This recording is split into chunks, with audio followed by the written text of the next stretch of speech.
Hey, it's Ed. I've got a few brand new podcast supporters that I want to thank.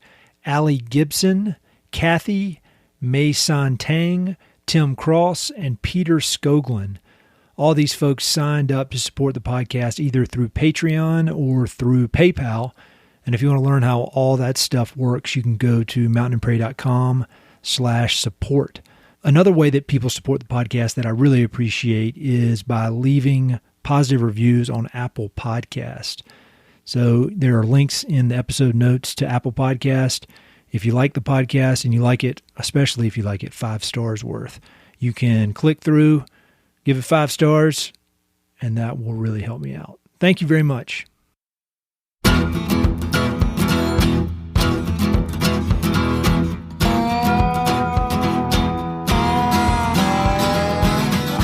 Hey, this is Ed Robertson, and this is the Mountain and Prairie Podcast, where I introduce you to some of the innovative individuals who are shaping the future of the American West. I meet most of these people through my work in land conservation or through my hobbies and interests that revolve around spending time up high in the mountains. My guests include ranchers, writers, entrepreneurs, conservationists, athletes, artists, adventurers, pretty much anyone who's doing important work, has an interesting story, and loves the American West. My guest today is Mike Foote. Mike is a Montana-based professional ultrarunner and ski mountaineer who's best known for his inspiring performances in 100-mile ultramarathons and multi-day endurance expeditions. In 2018, he set the world record for the most vertical feet climbed and skied in 24 hours, a mind-blowing 61,200 vertical feet. And in addition to his impressive athletic career, Mike is also a committed conservationist, serving on the board of directors of the Five Valleys Land Trust, an innovative conservation organization that serves the 5 valleys surrounding Missoula. Mike grew up in Ohio and had never visited the American West until a life-changing college road trip took him to Moab, Utah.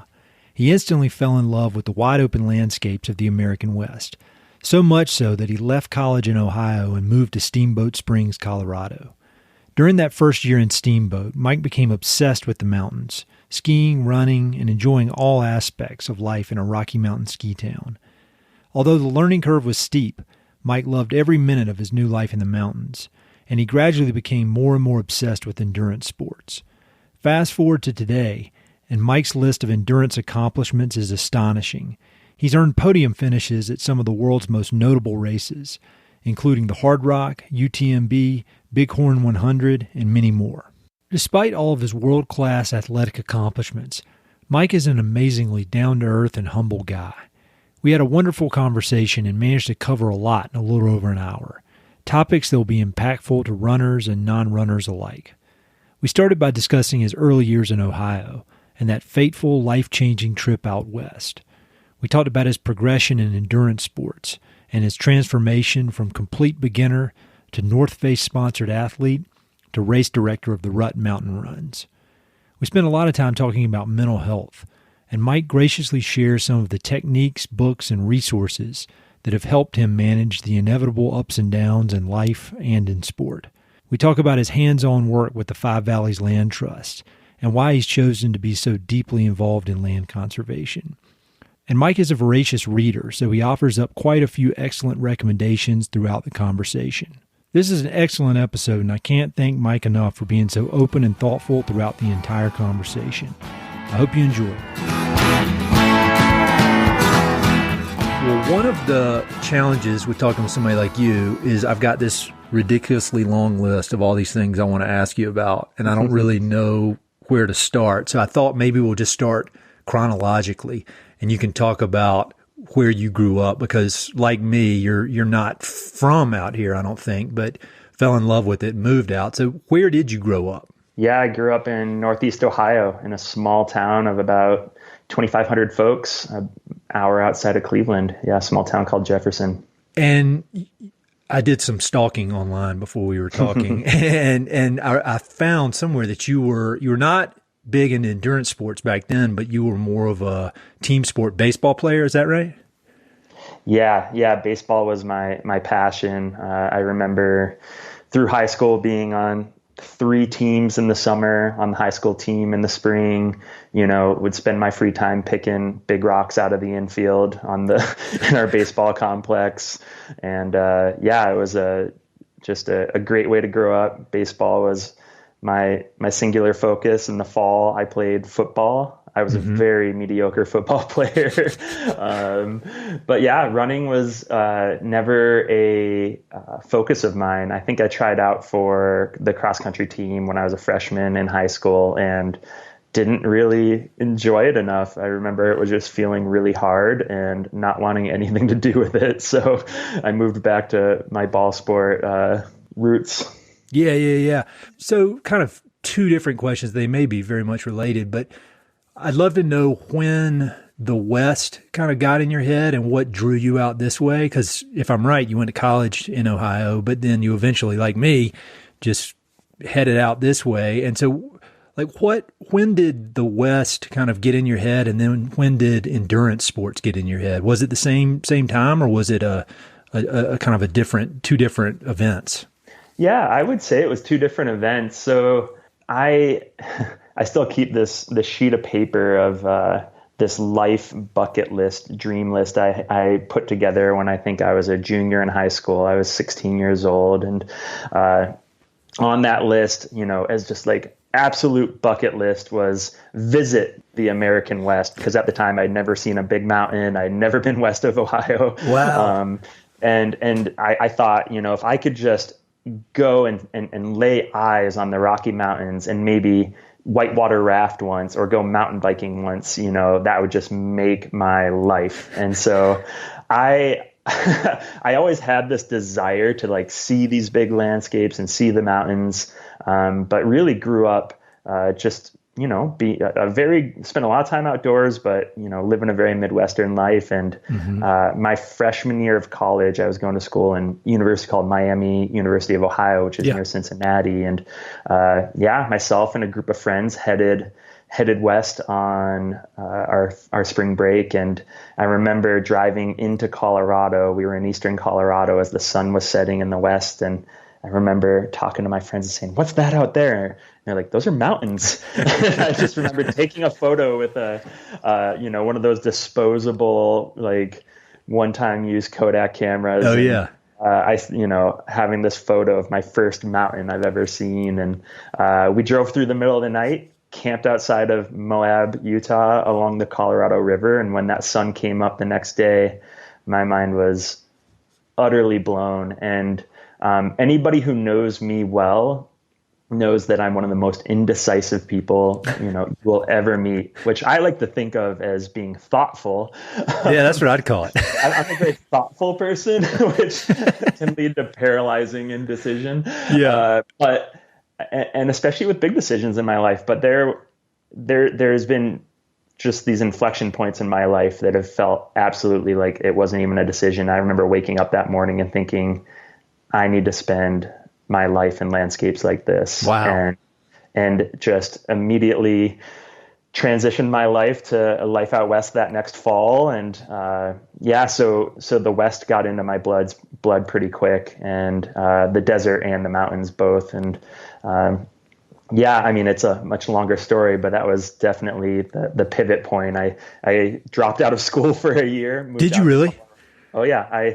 I've always been confident that I would finish my undergrad, which I did, my college career. And, but I knew that I no longer fit at a university in Ohio, and that I needed to be in the mountains. And so I knew one person who lived west of the Mississippi, and it was a acquaintance of mine from high school who was a snowboard instructor in Steamboat Springs, Colorado. Yep.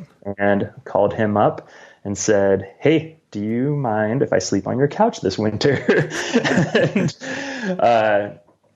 moved out to Colorado that next fall. And that was the beginning. And that was, believe it or not, that was 18 years ago now. So isn't that crazy how fast that goes? It happens very fast. What did your folks say when you announced that you were going to do that? Man, both of my parents have been supportive of my desire to just I'm not one for planning either. So a lot of this stuff just from the outside looking in and from the inside is very by the seat of my pants. And I like totally didn't have a plan, would just pack things and go places, and would show up to, I showed up to Colorado without a job, without really a plan, a couch to sleep on, and that's it. And, just with this, this somewhat confidence of things would work out, and it always has. And yeah, both my mom and my dad were, I would say, passively in support of it. Yeah. It was kind of like, you're going to do it, so they might as well be supportive. Yeah. If that's what you want to do, like, we want to see you living a life of that feels right to you. And so yeah, I think I got the thumbs up. Yeah, I definitely come from like a family culture that, there was no like expectation of me to follow some single path. And so I had a lot of freedom to just make choices on the go. I mean, that's so interesting to hear that, because it sounds like our parents are similar. Like, my parents are unbelievably supportive of, all the stuff I do, but I never did that. I never had the guts to do what you did. And I was the one like sitting at college in North Carolina reading Outside Magazine and just getting unbelievably frustrated that I wasn't out there. And I just didn't have the guts to just kind of go for it. And I always say, like, I took myself too seriously just to go be a ski bum, which is, I mean, it's kind of a joke, but it's kind of true. And it wasn't until I was like late 20s that I did. But like, I'm just curious, what did that year look like in Steamboat? Because I would imagine you weren't a great skier, you weren't a great mountain athlete. I mean, you're kind of starting from the starting on the ground level. And I mean, what was that first year like? Oh, I was on cloud nine. It's so funny looking back, because I think we had three grown men, myself included, living in one small bedroom. I just slept on the floor I wasn't sleeping on the couch. I was sleeping in this bedroom, and I just had a sleeping pad and a blanket and a pillow in 1/3 of this small bedroom. And I slept in it all winter. I got a job as a lift operator on the tubing hill at night. I got a job at the local ski shop. I got a job at the Colorado Mountain College Community College campus at the library. I got a job at the bookstore. So I was working, I worked 4 different jobs, and but I was able to ski 100 days that winter. I started just by skiing. I would take the gondola up and then ski the green circle, long descent back down to the base area over and over again to learn how to ski. Yeah. And I just fell into this great community of mountain lovers. And I mean, I didn't know any better. It's so funny looking back on now. Like, I would never be able to live that lifestyle now. But I mean, I worked a ton, I skied a ton, and I was just really happy to be out. I still love Steamboat to this day, and I loved it at the time. I felt like I really found a nice community to plug into for my first time out west. And I just got my feet under me and tried not to just physically annihilate myself skiing every day, which I had some horrible crashes. I remember I had ski boots that were 3 sizes too big, and I had these like GS race skis that somebody told me were powder skis, so I bought them, and I just like dealt with shin bang the entire year, and it didn't matter. You just go through all this adversity when you're that age, and you just don't think twice about it. And no, I don't think I would change anything about it. At the time, I didn't. So I lived in Steamboat for 2 years and started to go to the community college and got some credits there as I kind of figured things out, and met a friend who was organizing a running club at the community college there. And that was when I started running. I was like, oh, this seems great. So like, amidst all the 100 days of skiing, the like 4 jobs, taking a pretty full credit load that second year, I signed up for my first marathon and proceeded to train through that winter for a marathon in the spring. And that was kind of when I started, thinking about running a little bit more. And yeah, it's funny because I don't know if I would have the capacity to pull all of that off at once now. Yeah. But at the time, you're just like on fire with life, and I couldn't have been happier. And it all just made sense, and I just kept piling it on and making it work. That's super cool. I love hearing that. And you know what I really love hearing is that, I guess, what, you were 19, 20 when you came out, and you were a complete beginner.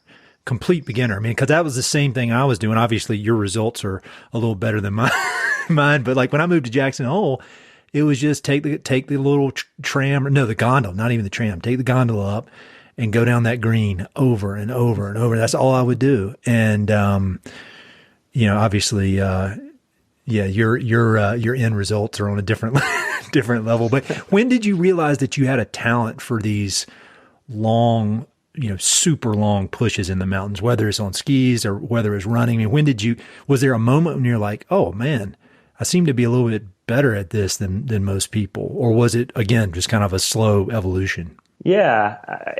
In a lot of ways, it was a slow evolution because it was over years. I mean, I ran recreationally just off and on for a couple of years before I had signed up for this marathon when I was living in Steamboat. And it was actually the LA marathon, and I thought I was going to go hammer out a road marathon after training in Steamboat all winter. And last second, made a shift to the Catalina Island Marathon, which was a trail marathon, which Catalina Island's just off the coast of LA. So I drove down with friends, and half of my friends went to LA for the LA Marathon, and the other half, we went to this like mountainous island off the coast of LA. And I ended up placing really well in my first marathon. I think I was 20 years old. I mean, I don't know, there's hundreds of runners, and I might've been like 10th or 15th, like nothing insane, but for doing that distance for the first time, it was really encouraging. Yeah. And that was, so, I mean, to fast forward a little bit, so that was 2003, and I didn't run my first ultra until 2009. So there was a big, like, when I say it was kind of a slow progression, like running was a part of my life for probably 7 or 8 years. And I would say it was sporadic. I would play in the mountains. I would do fun things. I think like there was this natural growth of my objectives were getting larger, but they were most of the time outside of a race arena. They were just like, oh, I now seem to have the fitness to try and get to this mountain peak in a single day, or, you know, oh, maybe I can even get to like past that next ridge and that next ridge, and I can do this all in the same day.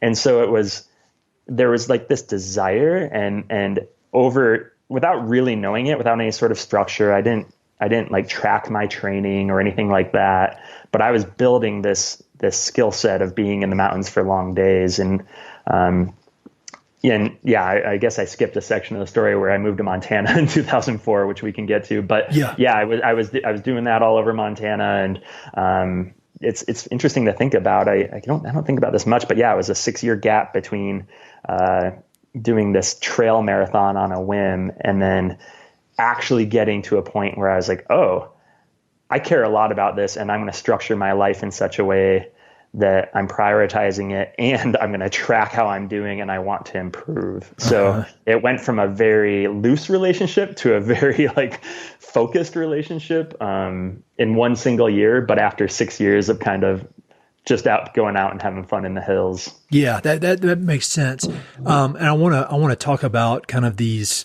adventure type runs you do versus the, you know, official races, because I think that's pretty interesting to think about both of those. But before we get to that, how did you end up in Missoula? What drew you there versus, because Steamboat's pretty sweet place to live. Steamboat's a great place to live. I had I still remember So I had been in Steamboat for a couple of years. I was getting some general education credits at the community college there, and I knew that I wanted to finish my undergrad. And so at that point, I had residency in Colorado. So I drove down to Boulder. I drove down to Fort Collins.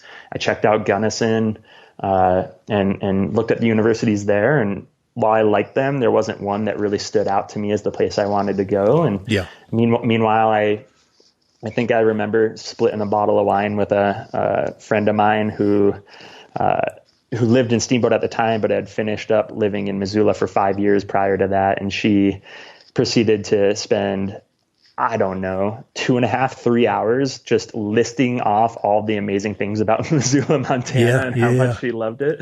And and she sold me on it. And I was like, yeah, okay, I'll look outside of Colorado, and I'll drive up there, and I'll check it out. And drove up on a beautiful spring weekend in late April, and just fell in love with the city, fell in love with the campus, walked into the environmental studies program there and sat down with a professor who later became my advisor in that program. And, in a 1 weekend window, decided Missoula was the place for me, and packed up that fall and headed north. Yeah. Missoula is great. When I lived in Jackson, I used to do a lot of work up in kind of between Missoula and Bozeman. And it's such a unique place because it, in some ways it doesn't, if you're right there in town, it doesn't feel like you're in the middle of the big bad Rocky Mountains. It's kind of there are a lot of, there's a lot of timber and kind of rolling hills, but I mean, you go right outside of town and it is wild. I mean, that is some wild country through there. So it's really what a neat place. You mentioned that you didn't plan much, that you were known for not planning, but then you said there was this point when you decided, all right, I want to prioritize this and I want to start tracking everything and make this a part of my life. I mean, how was that process of going from kind of loose, hey, I want to see if I can get to that mountain over there and back in a day, to, all right, I'm a professional athlete and I'm training for this specific event, and I've got to do I got to do everything in my power to be prepared for this very specific event. What was that transition like? Yeah, that's a good question.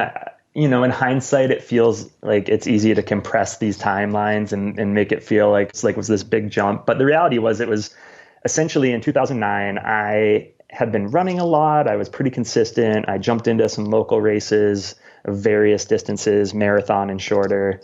But yeah, one winter night, I just got a wild hair and started checking out some 100-milers, which at the time I thought I would never, ever attempt. And, got onto one of the more popular 100-mile websites at the time, the Wasatch 100 down in Utah. Yeah. And just the timing of it all was such that the following day was the end of putting your name in for the lottery. And I went from thinking no way in hell to, I better throw my name in due to the scarcity, it's like, do I want to do this? And if I do, I better decide right now. Yeah. And there was a part of me that was like, there's only like a 15% chance that my name will get picked according to this website. It's a big lottery, tons of people put their name in. I'm like, this will be fun. I can say I tried. And sure enough, the lottery gods smiled upon me, and I got into that event having never run a step further than a marathon, and proceeded to then I had about 6-7 months to train, so a fair amount of time, but definitely was like, I better learn what it's like to run 50 kilometers or 50 miles. So I signed up for those distances and was like, I better actually track what I'm doing. And I mean, I didn't know what I was doing at the time, but I got a little journal and started to actually count miles and count time and count vertical gain and loss. And I tried to just build between, that February into September when the event was. And it was great because I was top 10 at that race, which was a big deal at the time for me. I mean, I didn't know if I was even going to be able to finish it, and to be able to finish and finish well was a big deal. And it just lit a fire in me. And, over the course of the next couple of years, I jumped into more and more. I did the Hardrock 100, placed third there. I did the Bear 100. I, won that race and set a course record. And then the following year I within this time, I started to think, maybe I could become a sponsored athlete. I mean, this would be really cool. This is like a dream come true. And I remember reaching out to the North Face and saying, hey, what do you think? Here are my results. And the team manager at the time there was like, that's cute. Maybe give us a couple more years. It just totally shot me down. And, but it didn't matter. It was one of those nice to haves, but it didn't change my desire to do these things. I mean, I was blown away by the community of people I was meeting and the places I was going. And it just became such a focus. And I loved it. I was loving it at the time, and it didn't really matter. But I did end up going over to, the biggest, arguably the biggest race in the world in the ultra trail running space, which is UTMB. Yep. And in 2011, and I managed to be the first American male that year, which was a really big deal. There's a lot of big names over there, and it was great. Like a few weeks later, that same team manager at the North Face gave me a call back and said, "Hey, great job. We'd love to talk with you." And so I ended up joining the team there, and it was a great start. And so I guess to answer your question about this like transition into being really focused about it, it was still over the course of 2 or 3 years of like, oh, like I'm having fun, and therefore it's like encouraging to keep pushing and keep setting bigger goals. And I just happen to have a good. I look back on that, and with trail and ultra running, I mean, you know how it goes. Like a lot of these big events, it's really hard to just get into them because there's a lottery to get in. And I just really lucked out in that I happened to have a few events in a row where I was able to get into the lottery, like the Hardrock 100. I mean, I got into that event on my first try. Wow. There's people who've been trying for a decade, and so I look back on that, and I've run Hardrock 3 times now. And if I hadn't gotten my foot in the door that first year, I mean, I might have had a very different career in ultra running. So it's just funny to look back. I mean, it's all these like forks in the road where it just kind of worked out in my favor to head a certain direction. And I have a lot of gratitude for that, because it could have gone a totally different direction, which ultimately could have worked out too. But looking back, I'm really thankful for those opportunities. Yeah. And for people listening who may not be familiar, I mean, when I think of the Hardrock, I honestly think that is one of the hardest things. Like for me personally, like if I could get into that thing, that would be the hardest physical challenge I can possibly think of to do. I mean, I can't even get my head around it. And there you were finishing second, right? You finished second several times. I have, yes. And then UTMB for people. I mean, that's like, what is it? Like 2,500 racers or something like that. And you were the first American. I mean, it's thousands of people. This massive event around. And so, I mean, you say it in this laid back way, but that is a unbelievable accomplishment. And, so you're operating there at the very tip top elite of this sport. And I mean, obviously you love it, but I can correct me if I'm wrong, but I would think there also has to be some sort of competitive drive, whether that is competing against yourself and want to push yourself hard, or competing against others. So, as you kind of transitioned into focusing on these races, what was the driver there? Like when you're in Hardrock and you're at an hour 20 and gone up and over some 14ers and all this kind of stuff, what is driving you? Is it you want to push yourself, or is it that you want to beat other people, or what is the driving factor that allows you to compete at this level? Because I mean, when you get to a certain point, it's mental, and you're at the very tip top. So what is that driver? Yeah, gosh, I've actually thought about this a lot lately. I think with being 2020 and the lack of events going on, I've done a deep dive into sports psychology this year and just been researching a lot, and it's been really insightful looking at my process. And yeah, I think it's a mixture of things. Like if I'm being honest, I want to see how I stack up against others in my sport. With that said, I think what drives me day in and day out is like, I mean, when it comes to, for example, an event like Hardrock, hour 20 into it, it is very much like you against that course. And like, can I finish this thing? Can I find a deeper section of this well to pull from? And I think that unknown and that curiosity has always driven me, always, whether it's in training, whether it's in races. And I just get into this mental state where, it's really, man, the value of putting yourself into a situation like that and a challenge like that, where the outcome is absolutely uncertain, and you're up against the wall, and you have to stay solutions oriented. You have to stay durable. You have to stay physically resilient. You have to stay mentally resilient.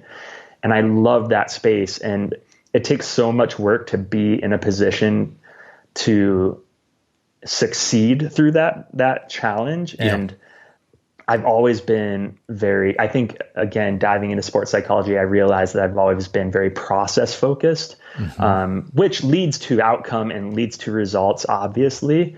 But I really enjoy that process, and I enjoy being in that position where it's like, okay, it's mile 70, what are the 3 things you can control right now to make sure you're feeling halfway decent at mile 80? Yeah. And whether it's pacing, whether it's nutrition, whether it's gear management and layering so that your body stays warm. Like, I love it. I love all that stuff. And it's so 100 milers, as an example, or huge mountain adventures. There's just so many loose parts, and I've always loved that as well. Like, I don't love super controlled environments. I like the messiness of big mountain days. I mean, and obviously you're more resilient to them if you put yourself in those situations in various degrees leading into it, so that you can be ready for it. Yeah. But I'm not sure I'm answering your question. Maybe I'm getting a little too philosophical here. No, I love it. No, that's why I wanted you on here.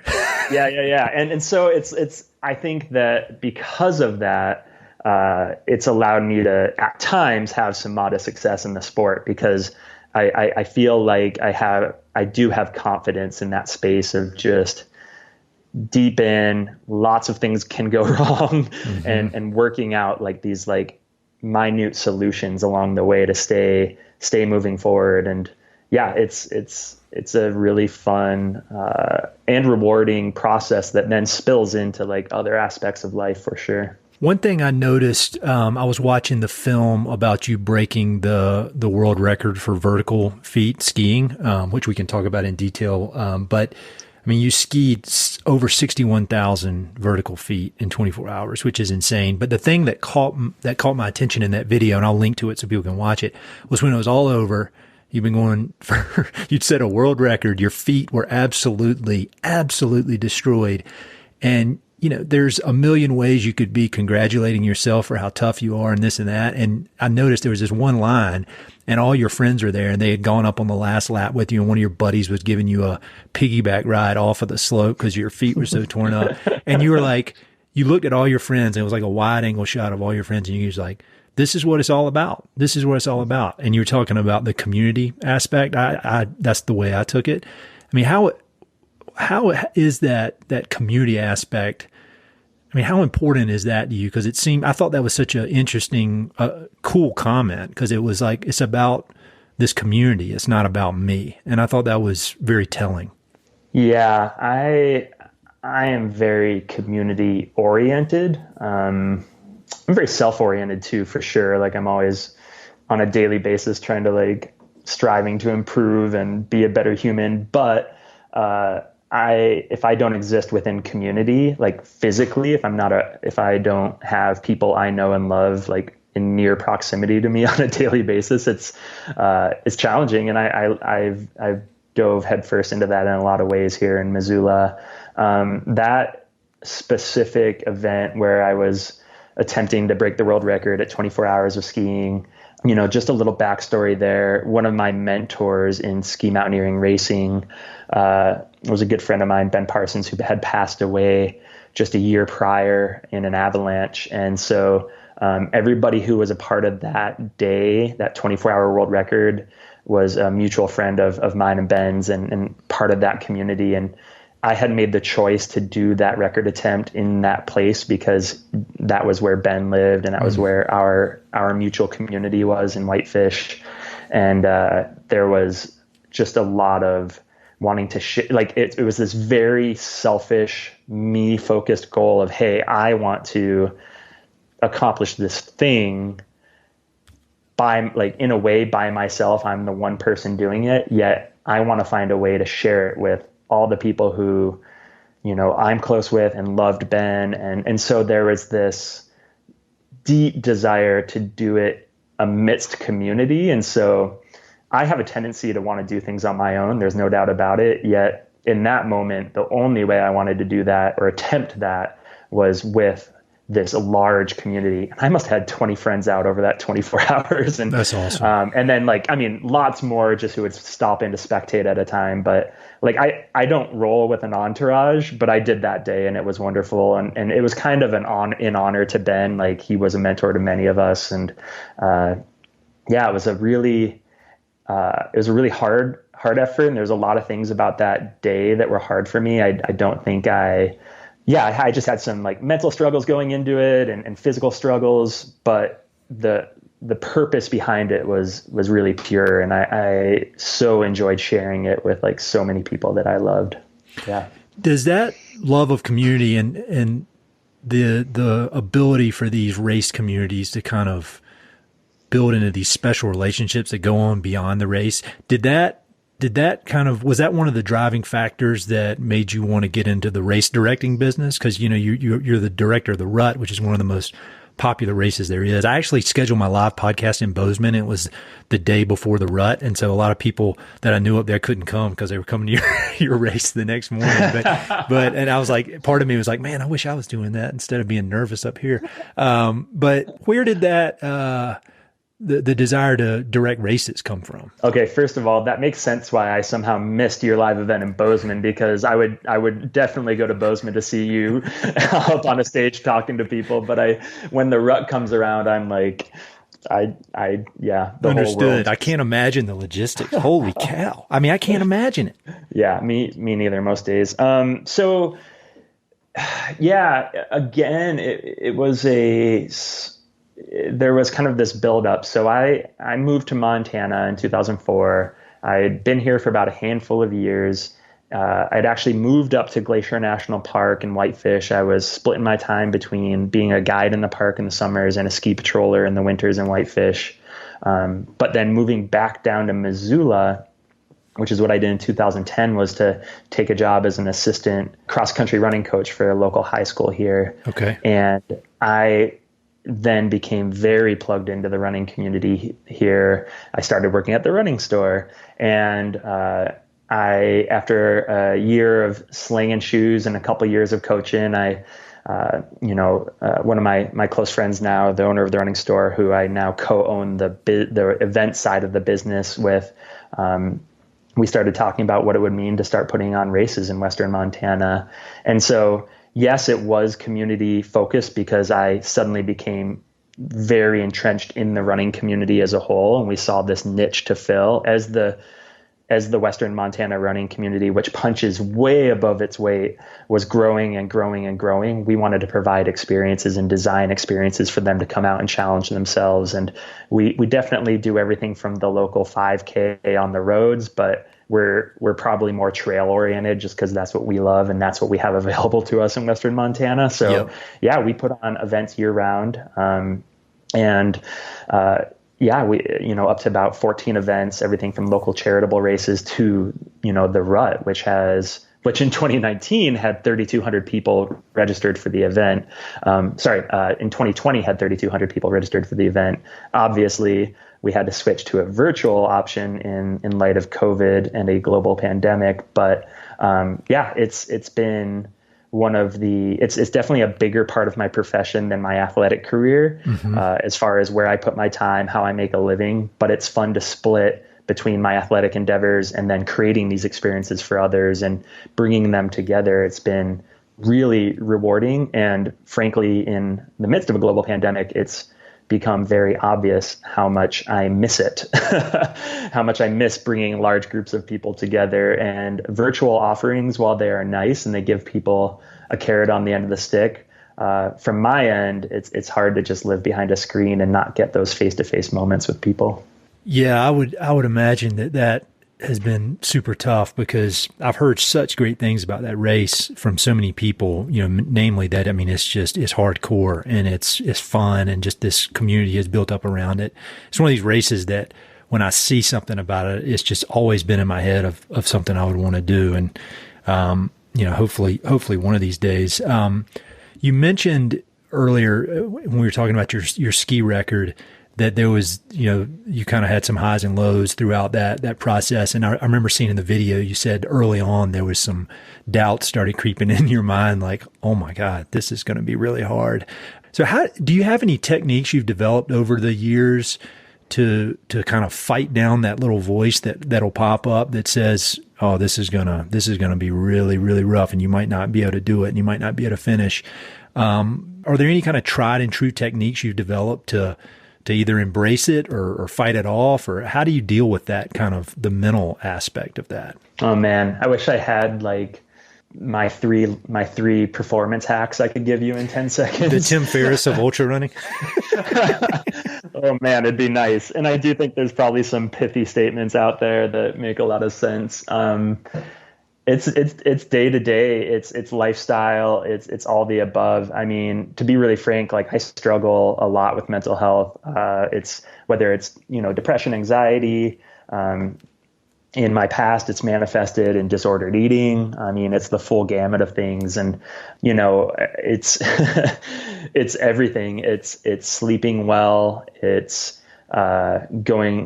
seeing counselors, going to therapy. It's fostering strong relationships with authentic relationships with close friends that you can have real conversations with when you're struggling. Yep.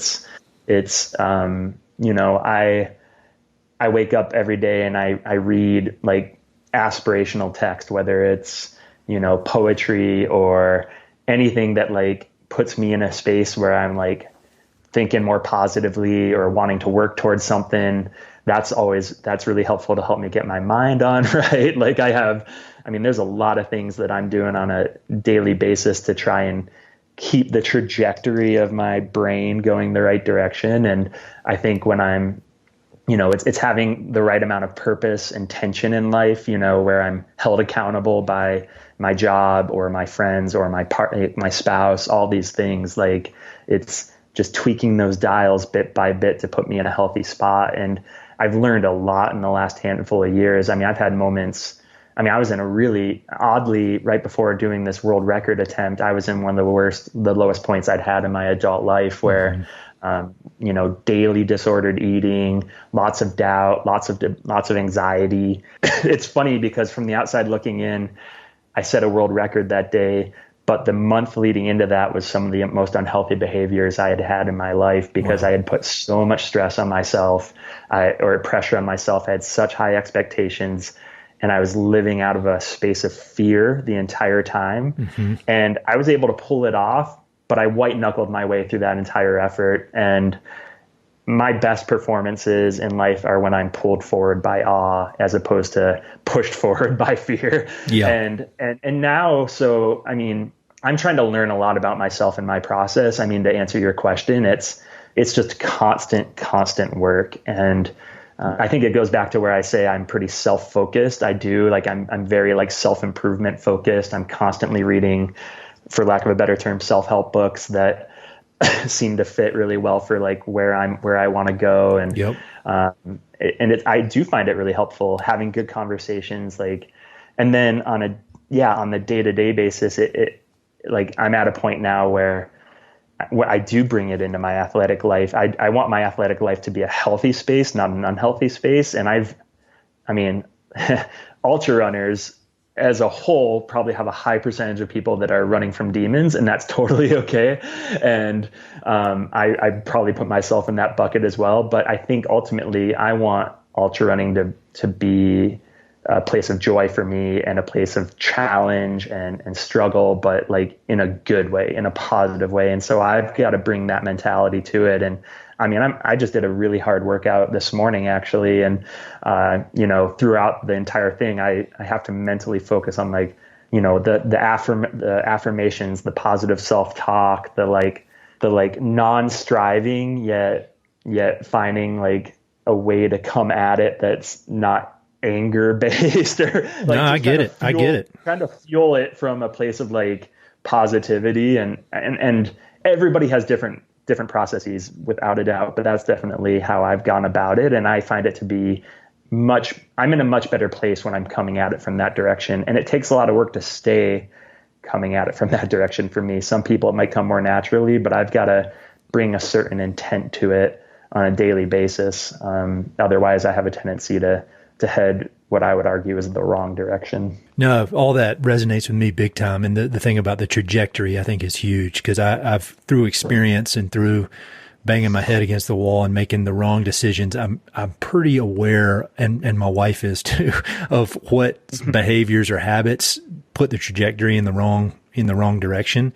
And it's not like if I kind of got off track today, it's not today when the problem's going to start. It's like 5 days from now, and then it's like, we got to pull out of this dive. And so I get that. And I appreciate you sharing that, because I think a lot of people would look at you, your demeanor is so kind and laid back and just like a guy who's just, got it all figured out. And so I think that is very helpful for people to hear that, because I don't think people like me and you are the exception to the rule. I mean, I think most people are struggling with something one way or the other. So I appreciate you sharing that. You mentioned the books and the self-help books, because I can read a lot of those myself, but I found that a lot of them, there's not much there, but every now and then I'll find one and I'm like, this is life-changing concepts here. So are there any books that you've read that you look back on and you're like, that was a impactful book for the way I think about things? And if that's too personal, you don't have to answer. Yeah.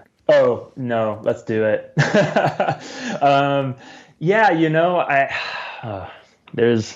It's funny. I think that you and I probably have a lot of overlap. I mean, I follow what you read, and I know that you're in that space as well. And I mean, I think there's a lot of I'm also focused on productivity and all those things. And there's books like Essentialism. There's stuff in the Tim Ferriss space that I enjoy. But I think when it comes to books that have helped shape just how I see the world, I mean, one author that comes to mind is Brene Brown. I mean, Daring Greatly and the whole idea of vulnerability equals courage. I mean, that flipped everything on its head for me. I intentionally work on being vulnerable in my relationships and open to my relationships and communication due to that book. And it has changed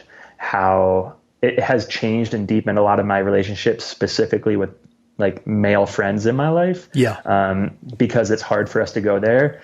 I have a really strong social life, and I'm so thankful for that. Yet unless you work at it, it's very easy to go 2 years with a male friend of yours, only talking shit on one another. Oh yeah, just destroying each other. Yeah. And having, this witty conversation on a run, which I love, absolutely. But it's really good every once in a while to go deep and it might feel a little uncomfortable initially, but I don't have a relationship where I've been vulnerable that hasn't deepened and improved. And so it just adds fuel to want to do it more and more. And I think that's really impressive. And yeah, Brene Brown, I think, is a great author and a great thought leader in that space. Anything by this, I wouldn't call any of this self-help, but things that just help me see the world in an appropriate way. Anything by Wendell Berry, anything by Mary Oliver, even the Sufi poet Hafiz. There was a long time where I was just reading short poems by Hafiz in the morning, which would really help me get my head on straight. Most recently I read Wherever You Go, There You Are by Jon Kabat-Zinn. Yep. I think it was written in the 60s or 70s, but is absolutely timeless and evergreen. And I just go back and back and back on these books, and I'll just open them. And every morning I'm trying to just read something that again helps me feel centered. And I mean, I just like so many, I have that monkey mind and that ability to be really distracted. And I find that if I can have some quiet in the morning, my wife makes fun of me because I avoid her like the plague for the first 30 or 40 minutes in the morning because I need to live in my own little world and get my brain on right before I am able to interact with her or the rest of the world. And arguably I'm probably a little too rigid about it, but I found that it's helpful. So yeah, those are just a few that come to mind. You ever read any Pema Chodron? I have not. All right, I'm sending you some Pema Chodron. I'll just leave it at that. And then, as far as the going deep in conversations, we'll leave the details out. But we had no problem going pretty deep on the phone the other day. That may have crossed a few lines. Yeah, but why not? I mean, Yeah. don't you want to learn about the people in your life? Don't you want to know what they're struggling with? Like, I fully believe in the quote that like everybody's struggling with something. You know, don't judge people because everybody's struggling with something. And why not ask them about it? Why not ask how their relationship with their spouse is going? Why not ask how their mental health is that day? Like, I think it leads to much richer conversation, and I learn from the people I am in relation with through that way so much more. And yeah, and with that said, I don't come at everybody with every single conversation looking to like figure out the world or get super heavy, but sure. I absolutely think that it's important to go there when it's appropriate. And that's not necessarily something I did more than 5 years ago. I probably had a lot more fear and felt like it was a big risk to ask somebody about how they're doing mentally or, emotionally. Whereas today it's much easier for me to ask those questions because I have been rewarded through deeper relationships by going there. Well, man, I appreciate you sharing all that because that's, I think that will be surprising to a lot of people and in a good way because they'll say, oh, well, he's a lot like me in these ways and he can handle this. And so can I. And so I really do appreciate you sharing that. Kind of a bit of a turn, but not really. One of the things I'd obviously had followed your career and watched videos of you and all that. I knew exactly who you were. And then when I really focused in, I was like, wow, this guy seems super interesting. Is when a few years ago I saw, and I was not there, but I saw something that let me know you were at the Land Trust Alliance's annual conference, the rally. Mm-hmm. And that just caught my attention because that's not like OR or some kind of like, really super fun, crazy event. It's like classes all day and like networking with, talking about conservation easements and deed restrictions and all this kind of stuff. And I was like, man, yes, that's commitment. Who is this guy? And so can you talk about your journey into land conservation? Because a lot of, people that are in the public space, they put their names to stuff and they'll say like, yeah, I'm all for climate, I'm trying to help fight climate change and go do this and that. But you are on a board, you're going to the conferences, and this is like complicated, not sexy stuff, and you're deep in it. So how did you get into the conservation world? Yeah. So yeah, like you said, I'm on the board of, the land trust here in Missoula, Five Valleys Land Trust, and have been for the last 4 years. And the land trust annual conference called the Rally is 100% not OR.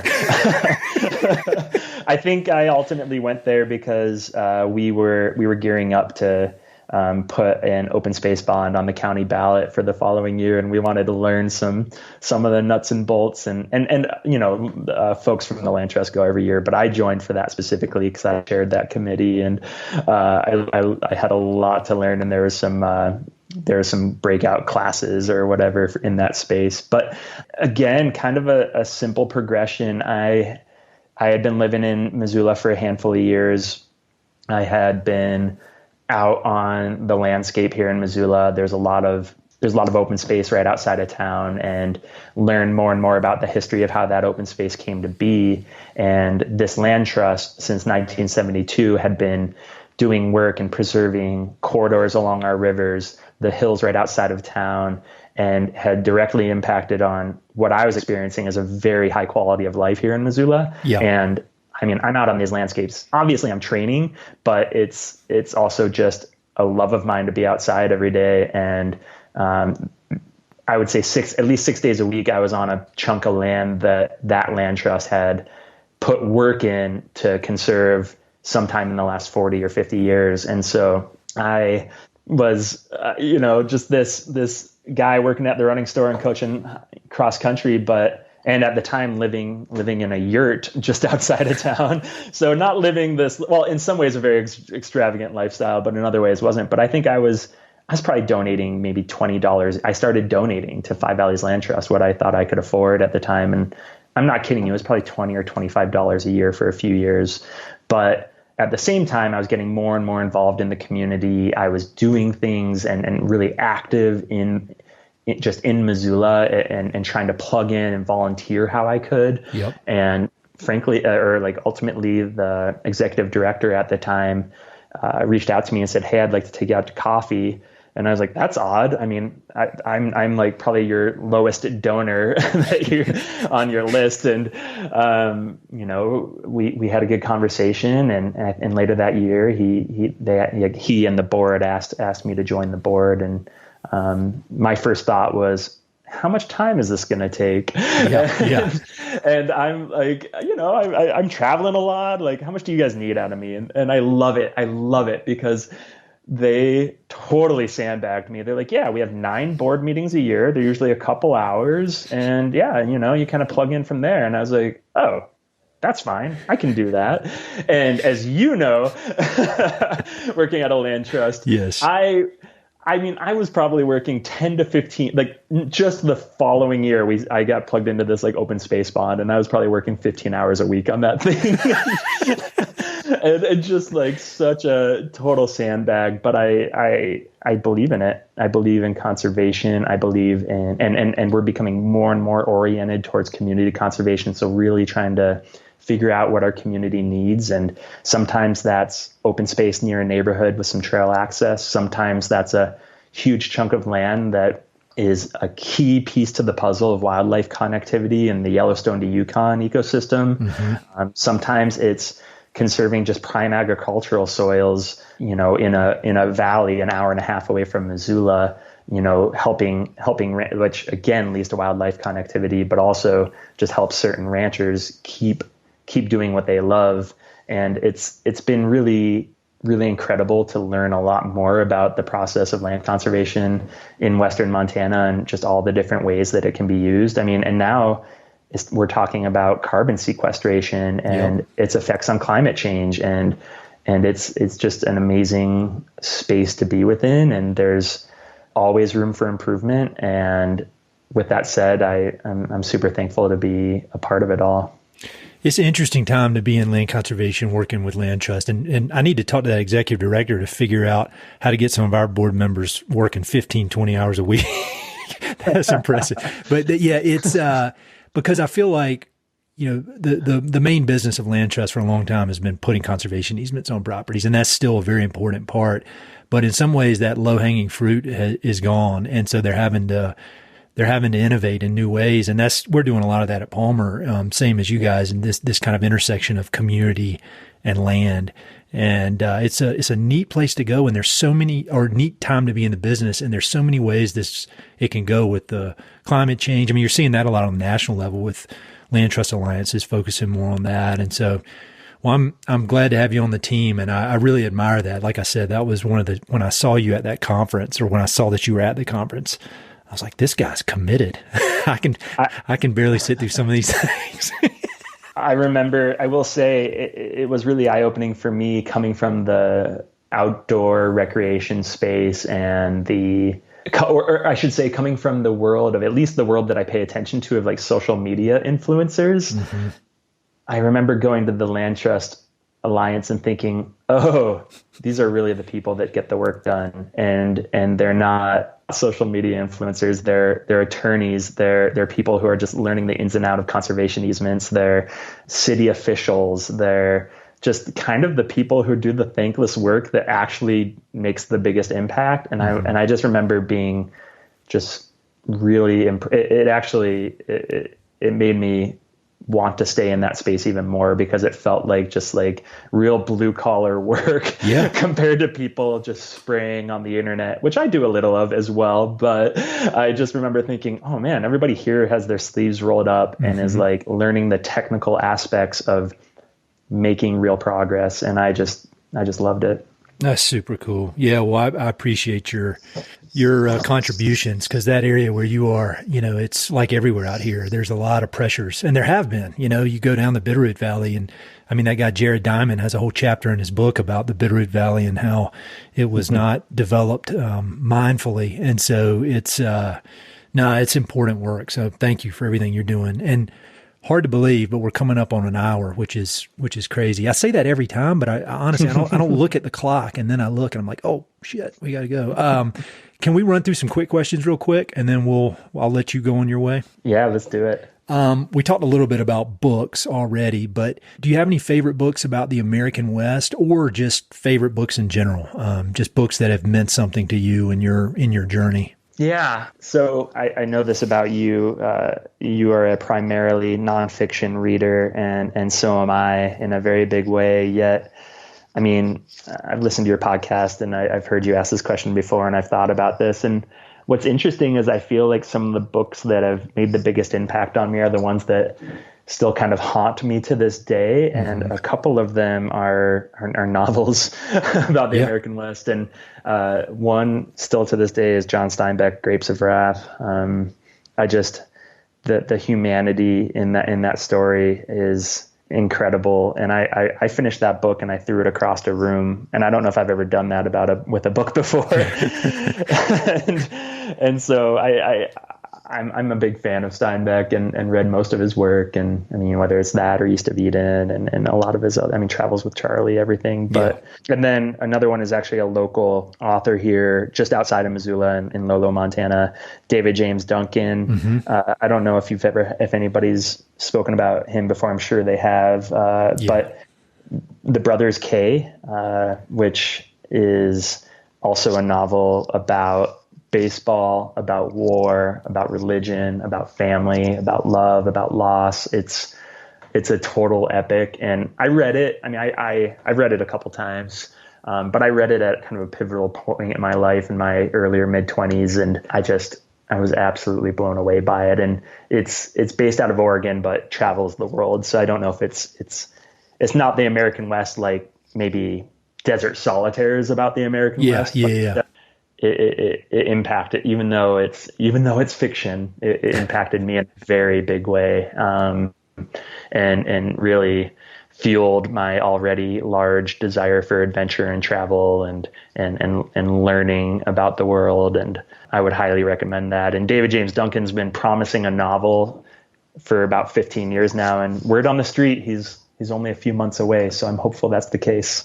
I want to get him on here, and maybe that would be the opportunity when that new book comes out. Cause people mention him all the time, both, obviously as such a gifted and, skilled writer, but also just a really good dude, and just people love him. So, that's quite an endorsement. You read that in, so long ago, and it's still rattling around in your head. That's the kind of books I'm looking for. And I say this every time, but I need to be reading more fiction. My wife read Grapes of Wrath, said it was one of the top 2 books she's ever read in her whole life. Yeah, I totally agree with her. I mean, any book that elicits a response like that and just sticks with you. I mean, I think of scenes from that book, to this day, and just some of these books that feel timeless, that feel universal, where history just plays itself out over and over and over again. You're like, oh, yeah, Steinbeck really tapped into something there, or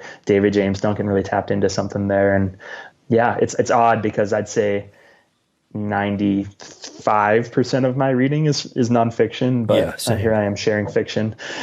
No, I think that's a sign. We both need to be reading more fiction.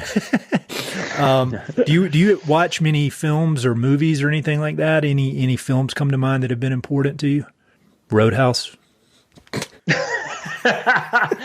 I used to joke when people would say what my favorite film is. I would always start by saying, "You mean other than Braveheart?" I'm gonna pivot slightly here. This is like I'm gonna answer obliquely because this is actually now a film.